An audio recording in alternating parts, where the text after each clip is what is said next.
Ecclesiastes 1, 7-9.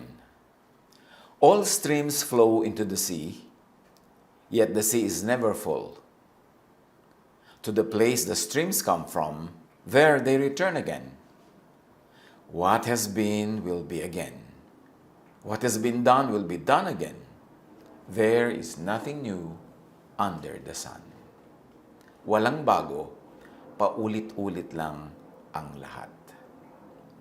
Ano ang relasyon ng tao sa creation, sa nature, sa planeta? Paano makikipamuhay sa sangnilikha? Paano makikipamuhay sa mga kaganapan sa balat ng lupa? Paano magre-react sa mga wari pagkakasakit, paghihingalo, pagkamatay ng creation, ng kalikasan, ng mundo? Ano ang aral mula sa kamatayan at pagkabuhay ng muli ni Jesus na pwedeng i-apply sa pagkakasakit, paghihingalo, pagkamatay ng creation, ng kalikasan, ng mundo? Ang pag-aaral natin ngayon, titingnan natin ang muling pagkabuhay ng Panginoong Jesus at ano ang kahulugan nito sa creation. Resurrecting Earth, ang pagbubuhay na muli sa mundo, sa balat ng lupa. Dapat natin munang sariwain ang mga napakahalagang mga katotohanan tungkol sa creation, sa earth, o sa kalikasan. God created the universe and everything else. And when you go to science, according to the Big Bang Theory, all the fundamental forces of the universe, namely electromagnetic force, weak force, strong force, and gravity, emerged in less than a second. These four forces govern all the physical laws and interactions of the universe. And as God created the universe and everything else, then God rested after creating. Nilikha ng Diyos ang lahat, pagkatapos siya ay nagpahinga sa paglikha. Anong ibig sabihin ng pagpapahinga o pagtigil sa paglikha? Genesis 2, 2-3. By the seventh day, God had finished the work He had been doing. So on the seventh day, He rested from all His work. He rested from all the work of creating that He had done.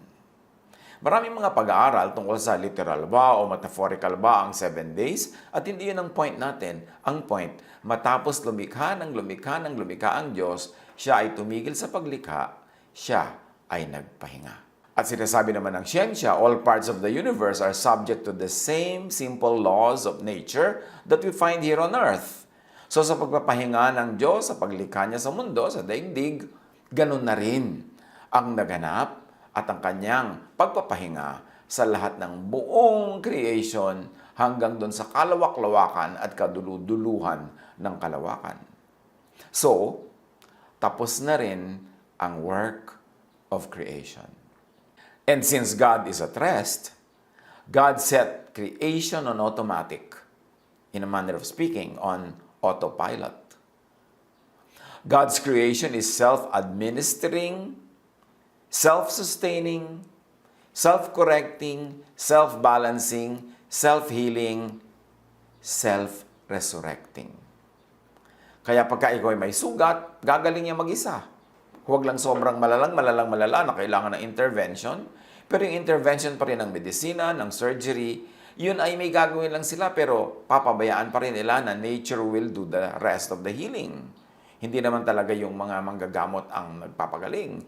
Tinatahi lang nila yung sugat, pinapatigil ang pagdugo, pinagkakabit-kabit ang dapat pagdugtong-dugtongin, pero ang kalikasan na naman na ginawa ng Diyos ang aandar para matapos ang process of recreation or resurrection, if you like to call it so. So, sinasabi nga nila, just don't interfere with nature. Kung pwede mong tulungan mo, magpahinga ka, matulog ka, kumain ka mabuti, huwag ka magalit dyan, para yung mga cells ay lumakas, ang iyong immune system ay lumakas, and then your body will heal itself according to creation, according to the laws of nature made by God. Hindi na kailangan bumaba ang Diyos mula sa langit para paampatin ang pagdaloy ng dugo sa iyong sugat. Yung mga thrombin, yung mga threads, ire-release yan ng yung mga blood cells at magiging parang mga net. Sila ay magpupunta doon sa bunganga ng sugat kung saan maraming oxygen. Magdidikit-dikit sila at magiging parang lambat. Haharangin na nila ngayon ang paglabas ng mga blood cells, ng mga iba pang components ng iyong dugo. Kaya, importante na tayo ay nakikinig sa laws of nature. Pagka meron kang sipon, ubo, yan ay talaga namang gumagaling after 7 days or 1 week. Basta tulungan mo. Matulog ka, magpahinga ka, uminom ka ng vitamina, o gumawa ka ng dapat para matulungan mo. Pero meron talaga siyang proseso na aandar mag-isa. Ecclesiastes 1:7-9. All streams flow into the sea, yet the sea is never full. To the place the streams come from, there they return again. What has been will be again. What has been done will be done again. There is nothing new under the sun. Nature is built on the concept of reciprocation, sabi ng science. Give and take, like the carbon and oxygen cycle. Mag-i-inhale ang tao ng oxygen, mag-i-exhale ang carbon dioxide, i-inhale naman ng halaman yung carbon dioxide at i-exhale niya as oxygen. So pag may tao at may halaman, meron na agad na carbon dioxide and oxygen cycle. At ganyan lahat ang buhay. Sinasabi yan ng science na merong reciprocation. Pagka merong mainit na kaldero, ilagay mo lang sa labas, ilagay mo sa malayo sa apoy, lalamig na yon. Kasi yung init nun, sisipsipin ng lamig sa labas, yung lamig sa labas, sisipsipin ng init, magkakaroon ng pagpapalit-palit ng energy at magkakaroon ng balance. In spirituality, 1 Corinthians 10:24 says, no one should seek their own good, but the good of others. So reciprocity yan na equivalent ng science.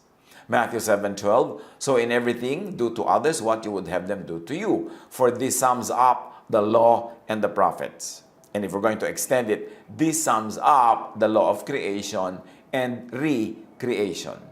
Kung anong gusto mong gawin sa'yo ng nasa labas, yun ang gawin mo sa kanya, at yun din ang gagawin niya sa'yo, ipapabalik-balik, magkakaroon ng reciprocation.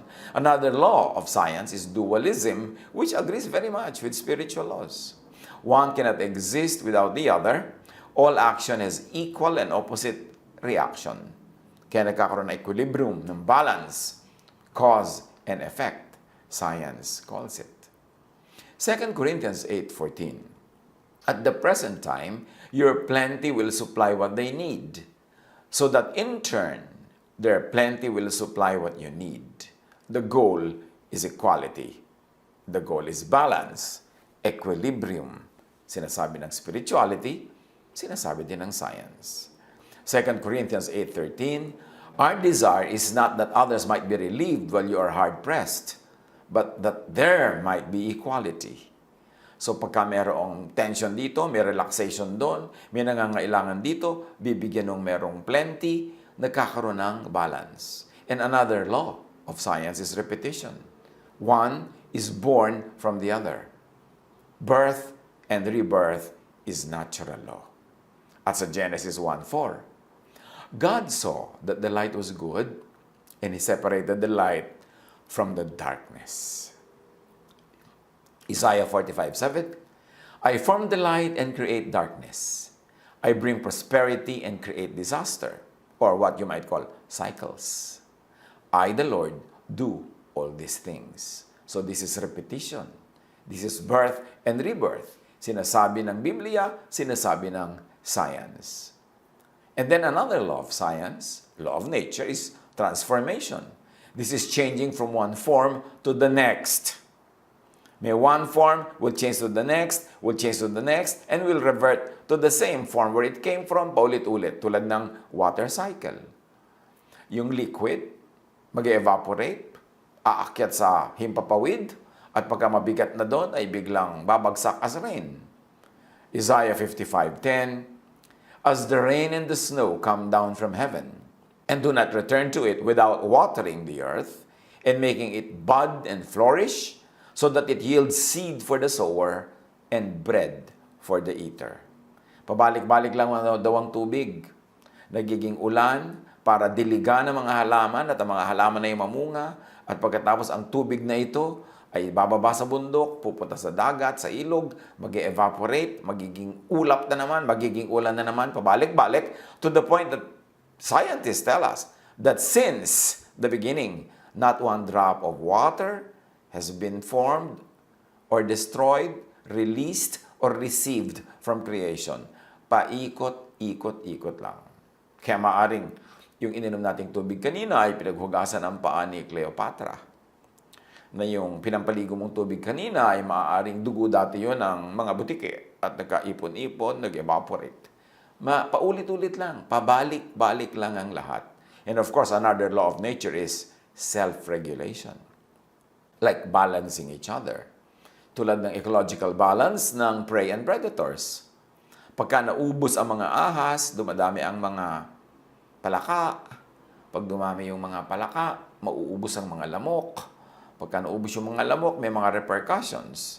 Merong mga nangyayari sa ecological imbalances na mula nung nawala yung mga predators na kumakain ng mga usa, nagdamihan sobra ang usa. At dahil nagdamihan sobra ang usa, nakalbo ang gubat dahil ang daming kumakain ng dahon at sila ay walang kumakain sa kanila. At dahil nakalbo ang mga gubat, nawala ng bahay ang mga ibon, nasira ang balance dahil lang nawala yung mga predators na kumakain sa usa. Merong sariling checks and balance ang nature. Nasisira lang pag nakikialam sobra ang tao. Proverbs 21:13, whoever shuts their ears to the cry of the poor will also cry out and not be answered. So may self-regulation, may balancing. Yung hindi nagbibigay, hindi bibigyan. Yung hindi tumutulong sa system, hindi tutulungan. They will be weeded out. Sila ay mawawala sa system, may eliminate. Luke 17:33, at the expense of life, whoever tries to keep their life will lose it, and whoever loses their life for general universal life will preserve it. It could be a metaphor. Pagka sobrang mong pinahalagahan ng personal life mo lang, at nagkait ka doon sa big letter L, life, yung universe, yung paligid, yung kapaligiran, ikaw ang malulugi hanggang ikaw ang mabawian ng buhay. Pero kung ang sariling personal na buhay mo ay handa ka na itulong, isakripisyo, i-contribute doon sa big letter L life, yung paligid, yung kapaligiran, yung nature, ikaw din ang makikinabang, ikaw din ang mabubuhay. Isaiah 13:11, I will punish the world for its evil, the wicked for their sins. I will put an end to the arrogance of the haughty and will humble the pride of the ruthless. Ano na naman yan? Balancing. Self-regulation. Nasa Bible, nasa science. Now, the earth is on automatic, as we have said. With correctly timed life cycles of birth, death, rebirth, planting, uprooting, replanting, killing and healing, building, destruction, and rebuilding. Paulit-ulit lang. Kumisan lang. Yung lifetime natin, minsan hindi naman ganun kahaba yun, napataon ka sa panahon na maraming volcanic eruptions, akala mo, end of the world na. Samantalang lagi naman may panahon ng volcanic eruptions, tapos may panahon naman ng katahimikan ng mga bulkan. May mga panahon na nagyayelo ang kapaligiran, may panahong natutunaw, hindi naman ibig sabihin mag-e-end na ang mundo dahil natunaw yung yelo. Kasi pabalik-balik lang yung mga yelo na yan sa North and South Pole, sa tunaw na buo, cycles. Ang mga island, lumulubog, lumulutang uli, lumulubog, lumulutang uli.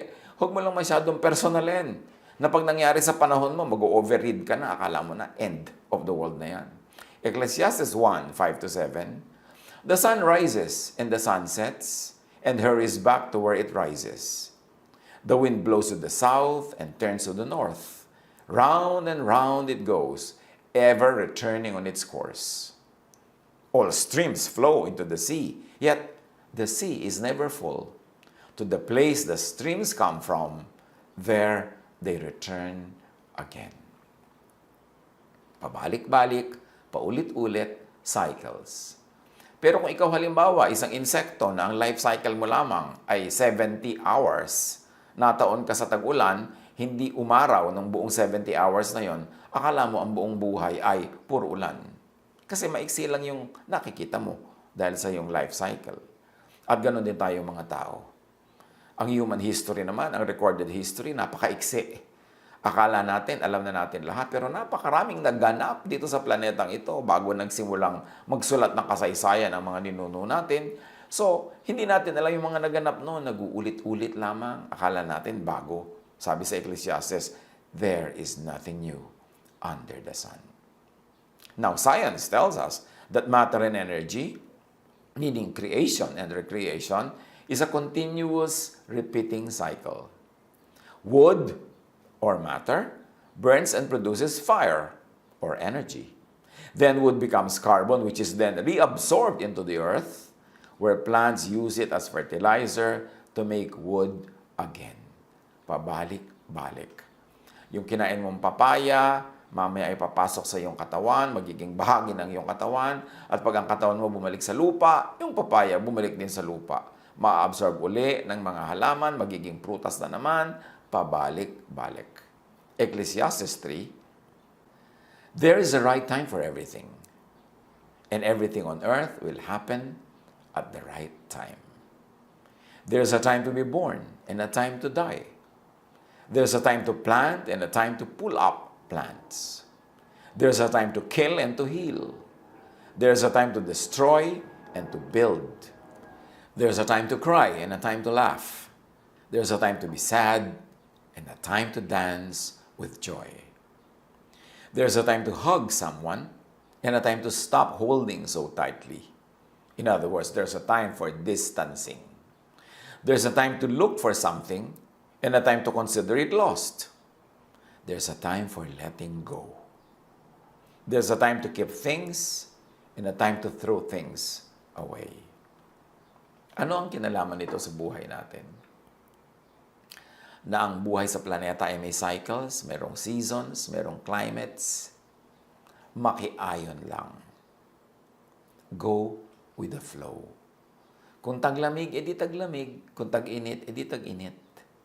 Kung tagputo ka ng mga bulkan, edi get out of the way ng mga lava. Kung panahon ng mga pagkukulang at mga kasalatan, edi magtiis. Kung panahon ng ligaya, magpakaligaya. Dumarating ang time ng lungkot, edi malungkot. Hindi naman natin pwedeng iwasan yung malungkot. Kung minsan, gusto natin takasan. Dumarating talaga yan. At aalis din yan. Ang mahalaga, survive. Malungkot ka, but not to the point of dying. Lumigaya ka, but not to the point of killing yourself. Sumakay sa panahon. Kasi nakatakda ang lahat. Alamin ang takbo ng panahon. Makiramdam. Ito ba ay panahon ng mga kasakitan? Makiramdam. Mas mag-ingat. Gawin ang lahat ng kayang gawin para sundin ang laws of nature, para malampasan natin ang dumadaan at hindi tayo maging casualty. Sumakay. Huwag sumalungat sa panahon. Panahon ng baha, umalis ka sa dadaanan ng mga tubig. Panahon ng tag-init, edi mananatili ka indoors, baka ka ma-dehydrate. Panahon ng taglamig, yun ang panahon para rin to keep yourself warm. At kung darating na ang panahon ng taglamig, maghanda ka na ng mga kailangan mo kasi baka hindi ka makalabas ng bahay. Huwag sumalungat. So that you are able to make the most out of life, no matter what season it is, no matter what the cycle is. Pag wala pa, maghintay o atupagin kung ano ang nandyan. Pag nandyan, nandyan. Pag wala na, wala na. Lahat naman mayroong wakas, pero hindi yan eternal wakas kasi ang lahat ng wakas pupunta uli sa new beginning. Kahit nga tayo ay tinatawag nilang binabawian ng buhay, ang tawag natin ay sumasa kabilang buhay. May new beginning ka na naman sa kabilang buhay. Galing dun sa kabilang mundo, dumating dito ang iyong espiritu, tumira sa isang katawan, isang cycle yon. Then namatay si katawan, aalis yung espiritu, babalik dun sa kabilang buhay, another cycle begins. So, pag meron tayong partner, meron. Pero pag wala na, tanggapin na wala na. Hanggang dito na lamang. At maraming salamat. Kasi hindi naman talaga lahat forever. Ang ibig sabihin ng forever, may cycles. Hindi ka na-freeze sa isang point, sa isang state, sa isang situation. Paikot-ikot, pabalik-balik. So kung saan ka man inaabot, yun na enjoyin mo. Make the most out of it. Minimize pain. Maximize pleasure. Do the most good. Kung ano mang season ang uso sa iyong buhay ngayon, sa buhay ng planeta, sa buhay ng community. Now, there's peace and happiness, and it is in flowing with time, not in going against it. Now, do not always think of end of the world as end of the planet. Think of it as just ends of world systems, of orders. Tulad ng sinabi ni Jesus, the end of time, that the end of the age, yun pala end of the temple age. Sabi niya, mawawasak ang templong yan, walang matitira ni isang bato sa ibabaw ng anuman, at yan na ang katapusan ng panahon. Yung pala, panahon ng templo, panahon ng culture of the temple, panahon ng rule of the temple over people's lives. Pero hindi natapos ang mundo, hindi natapos ang buhay, natapos lang ang isang cycle, ang isang season. So think in terms of ends of time cycles, of configurations, and think also of new beginnings. Tandaan, ang lahat ng wakas, nagsesegue, lumilipat sa panibagong simula. Wala talagang wakas kasi eternal ang creation ng Diyos. Paikot-ikot, pabalik-balik. Ecclesiastes 7:14, when times are good, be happy. But when times are bad, consider this. God has made the one as well as the other. Therefore, no one can discover anything about the future. So kung masaya, magsaya. Kung malungkot, magtiis. Lilipas din yan. No situation is permanent, not even sadness, not even poverty. Because everything goes in cycles. Sakay lang sa buhay. Enjoy or endure the moment, but do not argue with it. Kung panahon ng lockdown, di lockdown. Kung panahon ng quarantine, di quarantine. Kung panahon na libre, na kumilos, di kumilos. Kailangan nag-a-adjust. Kaya napakahalaga yung tayo ay handa sa anumang darating na cycles of life. Tulad ng woman of Proverbs 31, sabi, she can laugh at the days to come. Kasi sa panahon ng tiwasay, siya ay napaka-productive, marami siyang ginagawa, marami siyang negosyo, nakakapag-impok siya, nakakapagbigay siya sa mga kapuspalad, naaayos niya ang kanyang tahanan. Pag dumadating daw ang winter, malamig sa labas, sila'y komportable sa loob kasi napaghandaan. Napakahalaga na meron tayong ginagawang paghanda kung biglang mabago ang klima, biglang bumagyo, biglang bumaha, biglang pumutok ang bulkan. Siyempre, hindi naman lahat nagkakaroon ng napakaraming opportunity na maghanda. Kaya meron nga inaabutan ng hindi handa. Pero, ganun pa man, kailangan natin mag-adjust. Wala tayong mapapala na magreklamo. Wala tayong mapapala na magalit. Kailangan gawin kung ano ang pwedeng gawin so that we can minimize pain and maximize our pleasures, our happiness, and we can do the most good. Isaiah 45:9. Huwag na daw tayo makipagtalo sa lumikha. Woe to those who quarrel with their maker, those who are nothing but potsherds among the potsherds on the ground. Does the clay say to the potter, what are you making? Does your work say, the potter has no hands? So, nagreklamo daw ba ang palayok doon sa gumagawa ng palayok? Hindi. Hayaan mo yung gumagawa ng palayok ang gumawa ng kung anong gusto niyang korte dahil palayok lang tayo. Psalm 65:9. You care for the land and water it. You enrich it abundantly. The streams of God are filled with water to provide the people with grain. So, you have ordained it. Science tells us that ecological systems or ecosystems have many cycles operating as a part of the system. So, there are cycles within cycles. There are sub-cycles, paikot-ikot, like the water cycle, the carbon cycle, the nitrogen cycle. All chemical elements occurring in organisms are parts of biogeochemical cycles. In addition to being a part of living organisms, These chemical elements also cycle through non-living factors of ecosystems, such as water, the hydrosphere, land, the lithosphere, or the air, the atmosphere. So, sa buhay natin mga kapatid, anong kinalaman yan sa mga pinagdaraanan natin ng mga quarantine, mga lockdown, pinagdaraanan natin ng mga panahon ng inconvenience, mga panahon ng paghiwa-hiwalay, panahon ng social distancing? Do not overread. Do not over-spiritualize. Do not be afraid when the earth goes through its preordained cycles. Tulad ng mga virus, periodic talaga ang pagdating niya pag tinignan mo ang kasaysayan. At ang isa kang dapat ipagpasalamat, paunti na ang kanyang damage against human life. Dumadating talaga yung mga panahon ng famine, ng pestilences, kahit sa mga iba't ibang mga continents. Dumarating yung panahon na napakaraming locusts. Dumarating yung panahon na mahahaba ang winter. Panahon. Job 36:27, He draws up the drops of water which distill as rain to the streams. In Job 37:13, He brings the clouds to punish people or to water His earth and show His love. So the same water, pag dumating yan bilang mga daluyong, mga baha, mga tsunami, could look like punishments.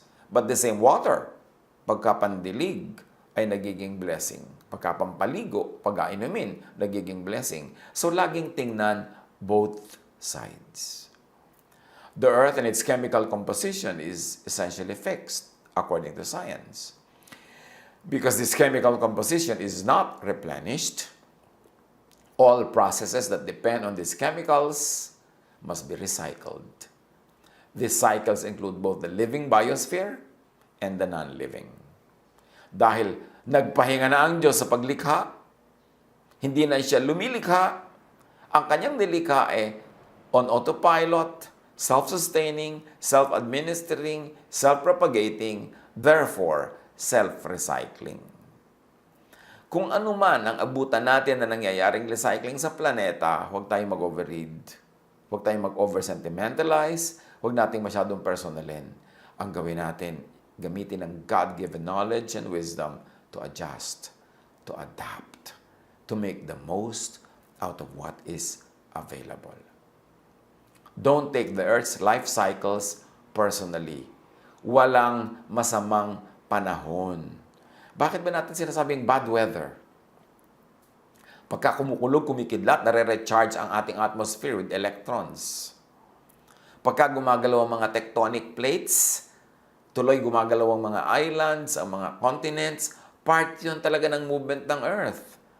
Ngayon, kung gumawa ka ng mga bahay sa lugar na merong fault lines at nahulog yung bahay mo, hindi ka kasi dapat doon gumawa.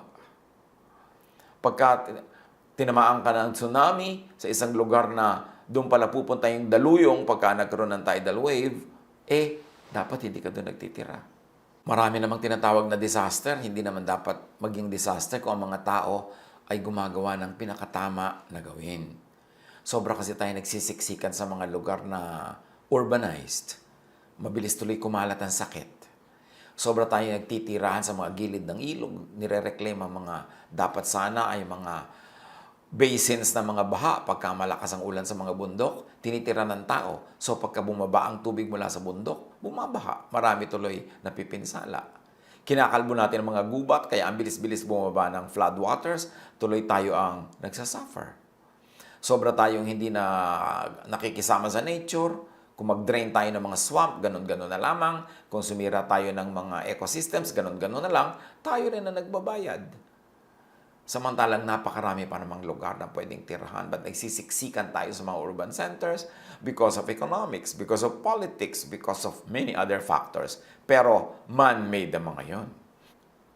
Kaya mahalaga, makitungo, makisama sa nature so we minimize pain. Do not take the Earth's life cycles personally na parang pinaparusahan tayo ng Diyos. Bakit tayo paparusahan ng Diyos? Ang bait-bait ng Diyos. Alam mo, naisipan ng Diyos, nainis ako sa mga tao, mapabaha nga. Mabigyan nga sila ng maraming sakit, magkahawa-hawa sila. Nagagalit ako sa mga tao, mapalindol nga. So, panakot lagi ng mga relihiyoso para yung mga gusto nila ay masunod mo sa takot mo. Napakarami nilang mga sinasabi tungkol sa Diyos na nakakasira sa puri ng Diyos. Ang lahat ng yan, wala pang tao, wala pang mga syudad, wala pang mga communities, bumabaha na talaga, lumilindol na talaga. Kaya kailangan lang tayong lumagay sa tamang panahon, sa tamang lugar. At huwag natin sabihin, pinaparusahan tayo ng Diyos. Nandyan na ang lahat, bago pa man ang tao. Job 28:25-27. When He established the force of the wind and measured out the waters, when He made the decree for the rain and a path for the thunderstorm, then He looked at wisdom and appraised it. He confirmed it and tested it. Meron talaga mga dadaanan ng bagyo, meron mga Gulf streams sa tubig, sa hangin, meron talagang mga dinadaanan na pag dun sumakay ang eroplano mo sa hangin na yun, mabilis ang biyahe mo, pag sinalungat mo, mabagal ka. Meron lahat yan. Dapat nating alamin ng nilikha ng Diyos at tayo makisama, makiayon, hindi kumontra. Job 38:31-33. Can you bind the chains of the Pleiades or heavenly bodies? Can you loosen Orion's belt? Can you bring forth the constellations in their seasons or lead out the bear with its cubs? Do you know the laws of the heavens? Can you set up God's dominion over the earth? And of course, the answer is no. So, sumakay tayo. Alamin natin at tayo'y makibagay. Dahil wala namang gaanong magagawa ang tao, dapat marunong tayong makisama sa creation.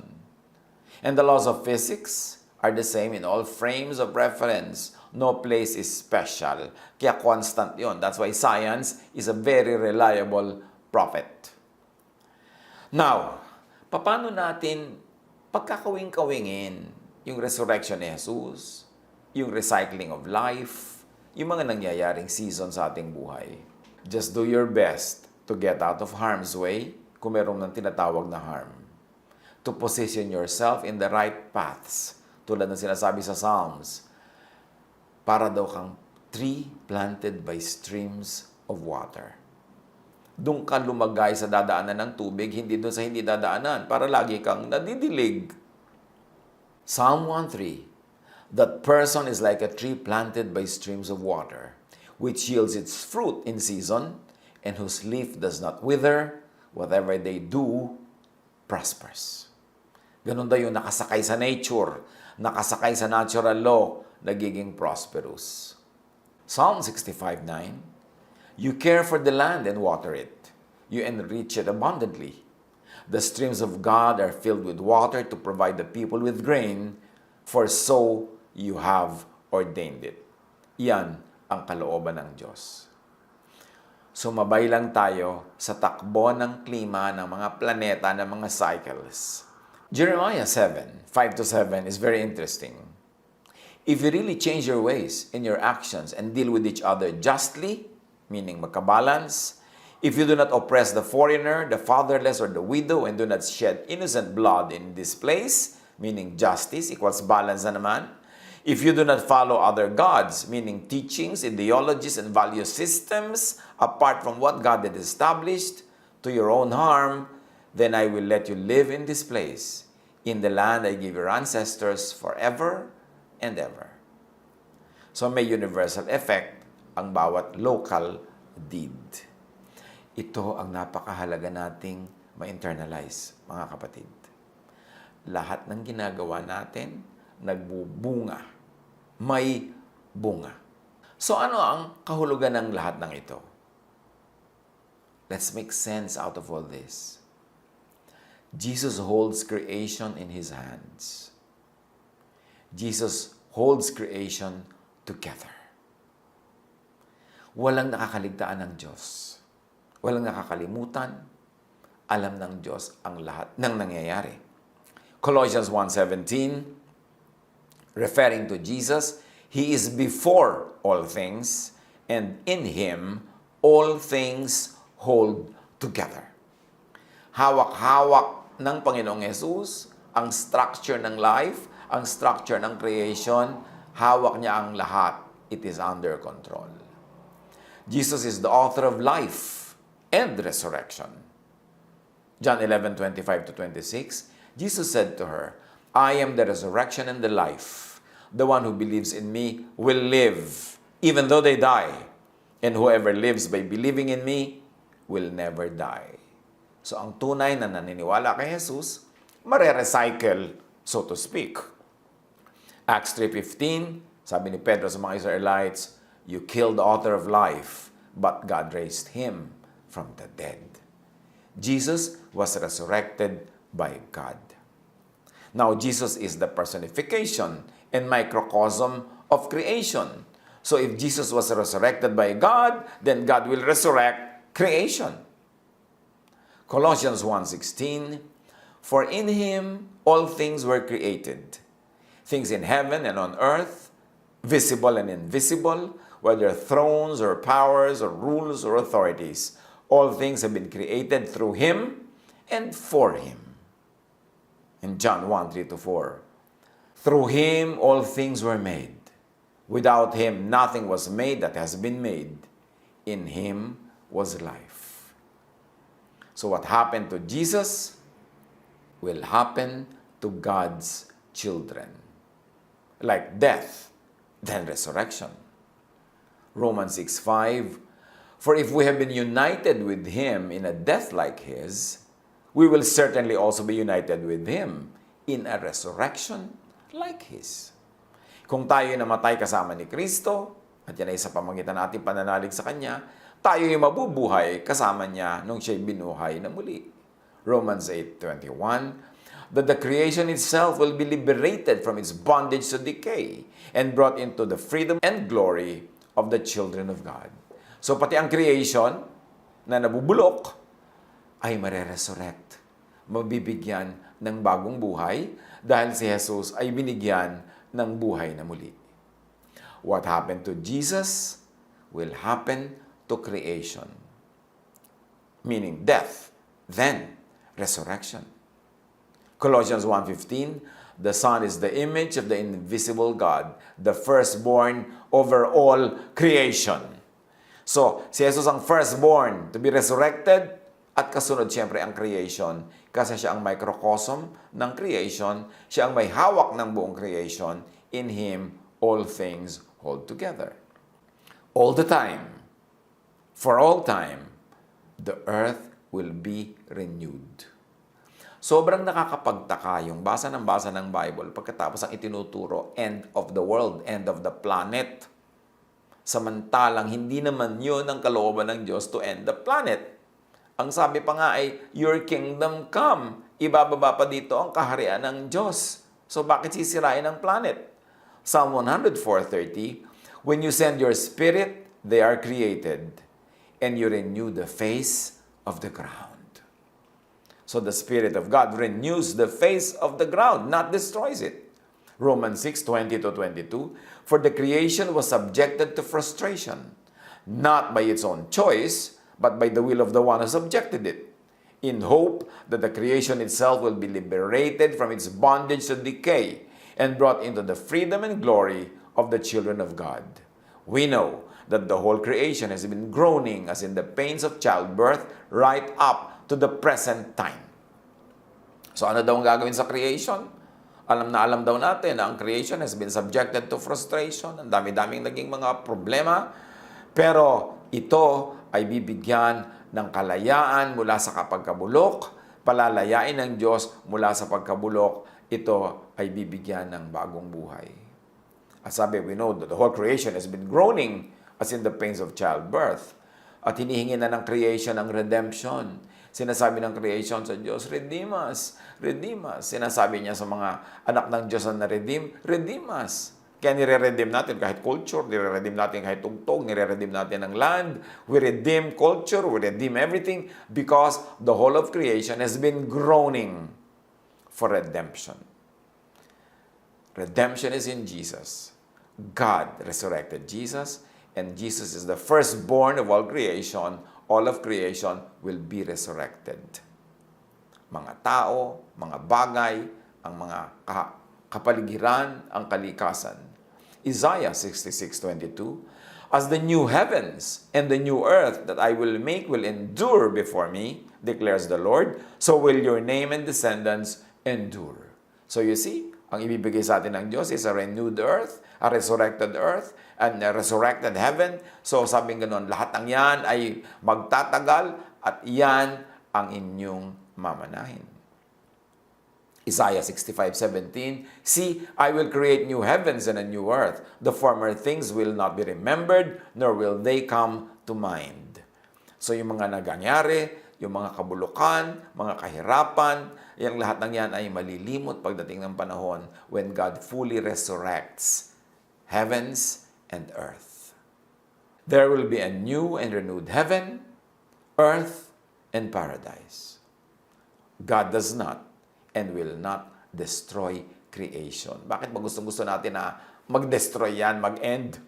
Genesis 8:21-22, never again will I curse the ground because of humans, sabi ng Diyos, even though every inclination of the human heart is evil from childhood.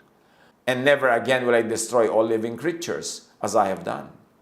As long as the earth endures, sabi ng God, seed time and harvest, cold and heat, summer and winter, day and night will never cease.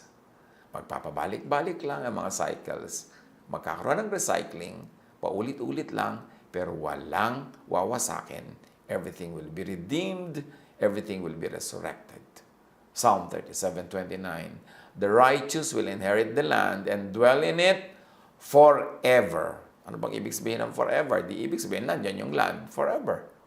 Ecclesiastes 1:4, generations come and generations go, but the earth remains forever. Creation just goes through cycles of recreation. Do not be afraid. God is in control. Aalis din ang mga pinoproblema natin ngayon. Walang ganyang mga problemang nanatili forever. Dumadaan lang sila. Isaiah 43:5, do not be afraid, for I am with you. Joshua 1:9, be strong and courageous. Do not be afraid, do not be discouraged, for the Lord your God will be with you wherever you go. John 14:27, sabi ni Jesus, peace I leave with you. My peace I give you. I do not give to you as the world gives. Do not let your hearts be troubled, and do not be afraid. At kung sakasakaling dinadalaw tayo ng mga fear, mga anxieties, sabi ng 1 Peter 5:7, cast all your anxiety on Jesus because He cares for you. Mga kapatid, siyempre may mga dumadaang bagyo, may mga dumadaang taglamig, tag-init, taggutom, may mga dumadaang pestilences, may mga dumadaang kumisan ng mga famine. Kung may dumadaang bagyo, hangin, baha at iba pa, magpalipas sa kuweba, sa safe place, sa ark of safety. Huwag sumuong. Sila Noah, dahil may baha, nanatili sila doon sa ark. May mga tao na pagka may dumadaang bagyo, nasa loob sila ng mga kuweba. Pag may dumadaang mga digmaan, nandun sila sa mga towers, sa mga fortified cities. Bakit ka susuong? Kailangan kumubli. So kung kailangan may quarantine, edi manahimik ka sa bahay hanggat kaya. I-minimize ang exposure. I-maximize ang safety. Padaanin ang dapat dumaan. 1 Kings 19:11-13. The Lord said, go out and stand on the mountain in the presence of the Lord, for the Lord is about to pass by. Then a great and powerful wind tore the mountains apart and shattered the rocks before the Lord, but the Lord was not in the wind.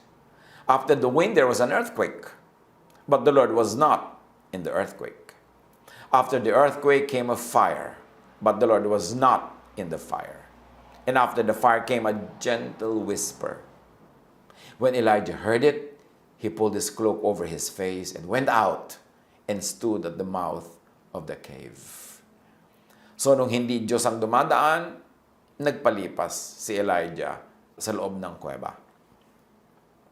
Pero nung naramdaman niya na nandun na ang gentle presence of God, doon siya lumabas.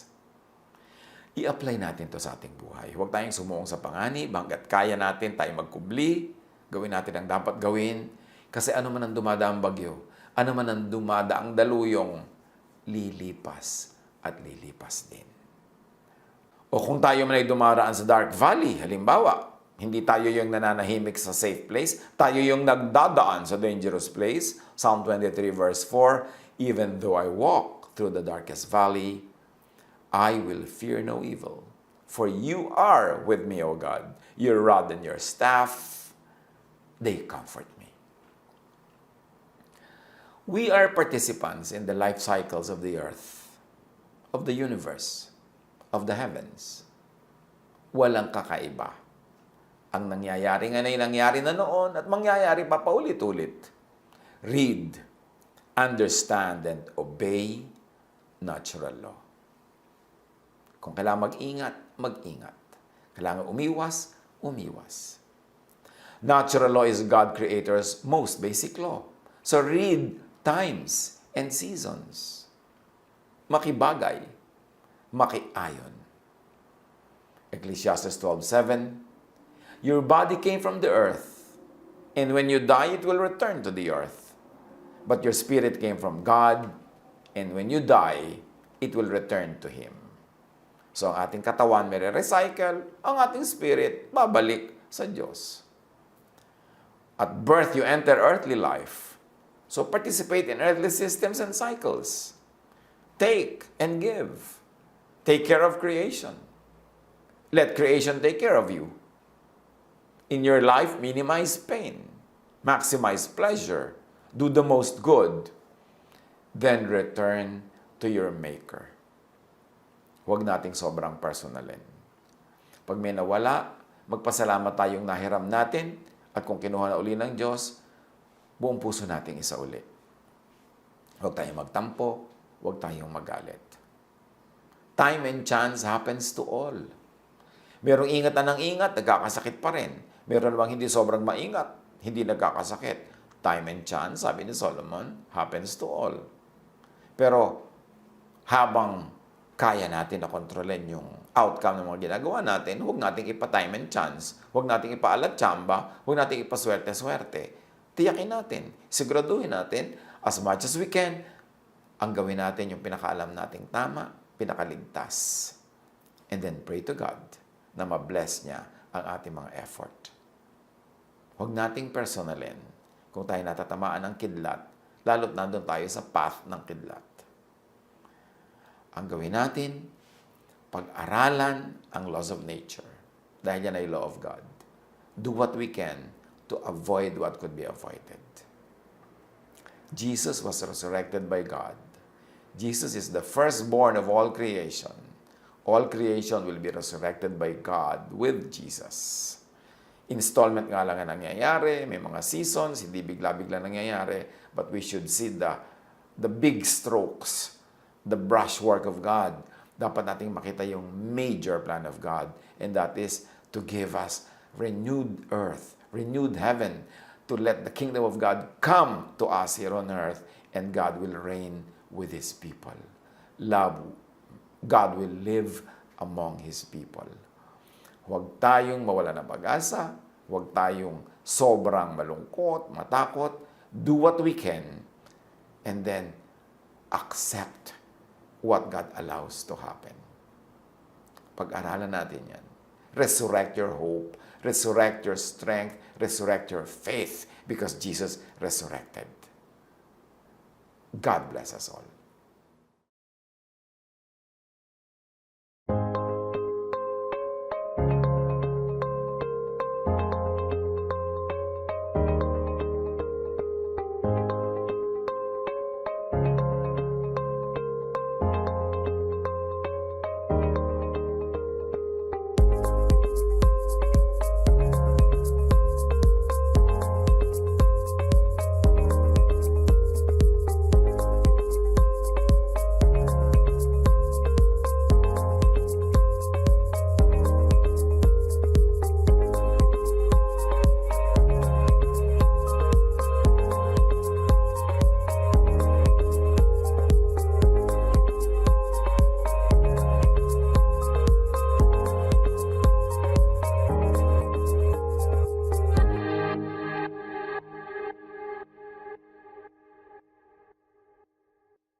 Love to you, mga pamangkin.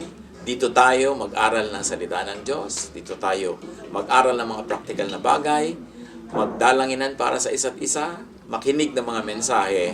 At dito tayo magsasama-sama spiritually sa ating official Ed Lapiz YouTube channel na ang address ay Sabi ni Kuya Ed.